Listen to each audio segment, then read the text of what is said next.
right, as you can guess, I'm not here today. So here's what you're going to be doing. First thing today is I want you to work on your presentations, and I want them to be good. I've given you so much time. So that means your presentations are not just showing me that you can make a graph from a pivot table, which is awesome that you can do that, by the way.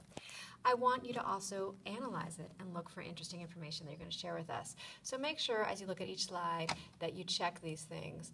Please check, does it have something interesting to say? Are the labels large? Did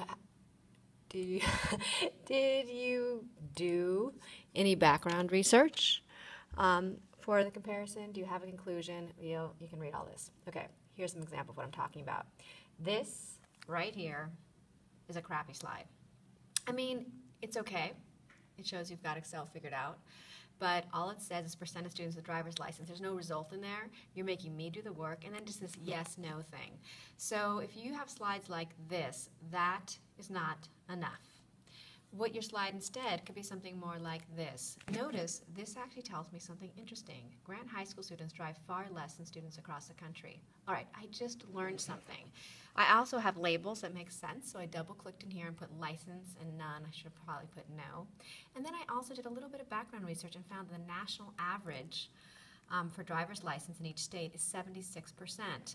So you can look at the slide and actually kind of go, oh, interesting. You actually learned something. I did some thinking for you to help you out. Now, when I talk to the class, I actually have even more information I can bring to you. I think it's interesting that most states, the lowest number is 50% of the people have driver's license. That's Hawaii. The largest number is South Dakota with 96% of high school students having driver's license. I mean, these are people who are 16 and over, which is a huge number. And so why is Portland like one of most of close to the lowest state? And I think it's because of public transportation, and I think what you see in South Dakota is that driving isn't just driving for fun. It's more rural, it's necessary, they don't have the public transportation, and a lot of people actually live on farms and stuff where you actually really need to be able to use automobiles to help out with the family.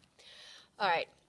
So please check every single one of yours. And the other thing I didn't say is make sure that you do have one slide that shows the confidence interval. You can choose the Z, so you can choose whether it's 95, 90, or 90%. The 4 things you're going to be working on today will give you about 20 minutes to fix your presentations. So make sure that you have something meaningful to say. You're then going to watch video number 2 on the modules. We're going back to wonderful hypothesis testing. You get to take a quiz on the calendar, and the access code to the quiz, by the way, is null. And then you're going to go back to the classroom and do some book problems. So you have a great day. Sorry, I will miss you guys, but I will be there on Thursday and so look forward to your amazing presentations.